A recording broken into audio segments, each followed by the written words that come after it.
بسم اللہ الرحمن الرحیم۔ حقیقی عید۔ حضرت انس رضی اللہ تعالی عنہ روایت کرتے ہیں کہ نبی اکرم صلی اللہ علیہ وآلہ وسلم جب مدینہ تشریف لائے تو اس زمانے میں مدینے والوں کے 2 دن تھے جن میں وہ خوشیاں مناتے تھے اور کھیلتے تھے۔ آپ صلی اللہ علیہ وآلہ وسلم نے ان لوگوں سے پوچھا، یہ 2 دن کیسے ہیں؟ صحابہ رضی اللہ تعالی عنہ نے عرض کی کہ ان ایام میں ہم لوگ اپنے عہد جہالت میں خوشیاں مناتے اور کھیلتے تھے۔ رسول اللہ صلی اللہ علیہ وآلہ وسلم نے فرمایا کہ خداوند تعالیٰ نے تمہارے ان 2 دنوں کو بہترین دنوں میں تبدیل کر دیا ہے، یعنی عید قربان اور عید الفطر کے 2 دنوں میں، بحوالہ ابو داؤد۔ اس حدیث مبارکہ سے پتہ چلا کہ حقیقی عیدیں مسلمانوں کی صرف 2 ہیں، عید قربان اور عید الفطر۔ ایک مبارک مہینے کے روزے رکھنے والوں کے لیے اللہ رب العزت کا انعام ہے، اس لیے حضور صلی اللہ علیہ وآلہ وسلم نے ارشاد فرمایا کہ ہر قوم کے لیے عید ہے اور یہ ہماری عید ہے۔ عید کا تصور۔ ہر قوم اور ہر مذہب میں عید کا تصور موجود ہے۔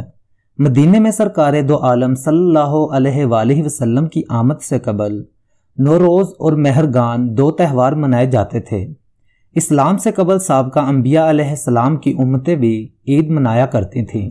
مثلا حضرت آدم علیہ السلام کے بعد ان کی اولاد اس دن عید منایا کرتی تھی جس دن اللہ تعالیٰ نے آدم علیہ السلام کی توبہ قبول کی تھی۔ حضرت ابراہیم علیہ السلام کی امت میں اس دن عید منائی جاتی تھی جس روز حضرت ابراہیم علیہ السلام کو نمرود کی آگ سے نجات ملی تھی۔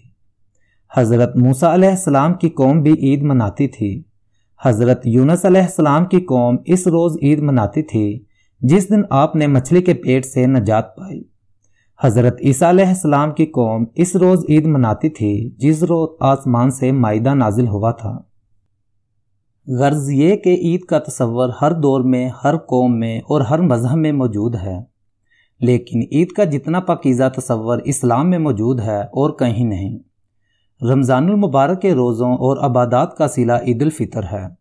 عید کے دن اللہ رب العزت فرشتوں سے خطاب کرتا ہے کہ اے فرشتوں، اس مزدور کا کیا صلہ ہے جو اپنی محنت کا پورا حق ادا کر چکا ہو؟